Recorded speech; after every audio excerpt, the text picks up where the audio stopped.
সম্প্রতি এক বন্ধুর বিয়েতে সেজেগুজে পরিপাটি হয়ে হাজির হয়েছিলেন জনপ্রিয় অভিনেত্রী সোহিনী সরকার।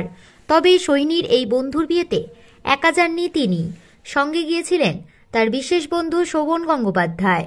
বেশ কয়েক মাস ধরেই শোনা যাচ্ছে তাদের প্রেমের গুঞ্জন।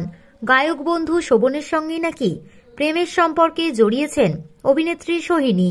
যদিও এই বিষয়ে তারা কেউই মুখ খোলেননি।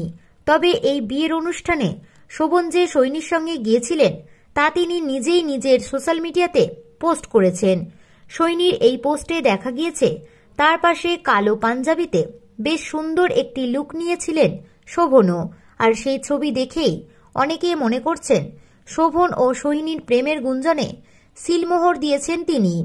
সোশ্যাল মিডিয়ায় সোহিনীর এই পোস্ট জুড়ে বন্যা বয়ে গিয়েছে কমেন্টের। আর সেটির মধ্যেই সোহিনীর রূপে মুগ্ধ হয়ে এক ভক্ত তাকে বিয়ের প্রস্তাব দিয়েছেন। সেই ভক্ত লিখেছেন, বউ হয়ে তুমিও আসতে পারো আমার ঘরে। ব্যক্তিগত জীবনে মাস কয়েক আগেই ব্রেকআপ হয়েছে অভিনেত্রী সোহিনীর জনপ্রিয় অভিনেতা রণজয়ের সাথে। একসময় জনপ্রিয় অভিনেত্রী স্বস্তিকার সঙ্গেও বেশ মাখো মাখো প্রেম ছিল শোভনেরও, কিন্তু বহুদিন প্রেম চলার পর তা ভেঙে যায়। তো বন্ধুরা, বিনোদন জগতের এরকমই নতুন আপডেট পেতে আমাদের চ্যানেল টলিটনকে সাবস্ক্রাইব করে পাশে থাকা বেল আইকনে ক্লিক করতে ভুলবেন না।